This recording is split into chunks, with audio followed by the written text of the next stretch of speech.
زندگی میں اگر کبھی ہم سفر کے انتخاب کا موقع ملے تو ہمیشہ ایک ذمہ دار انسان کا انتخاب کرنا جو آپ کا خیال رکھ سکے، آپ کی ضرورتوں کو پورا کر سکے۔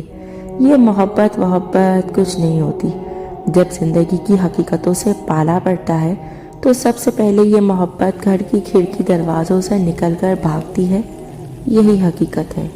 میں نے پیر کامل سے سیکھا ہے کہ اللہ جسے چاہے راہ راست پر لے آئے، اور یہ کہ خدا دعائیں قبول کرتا ہے جلد یا دیر۔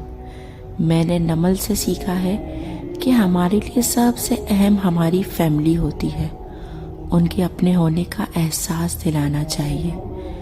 میں نے یارم سے سیکھا ہے کہ کوئی بھی چیز منحوس نہیں ہوتی، یہ بس ہمارے اپنے ذہنوں کی خرافات ہے۔ میں نے مصحف سے سیکھا ہے کہ اللہ ہمارا سب سے قریب دوست ہے، وہ ہمیں کبھی اکیلا نہیں چھوڑتا۔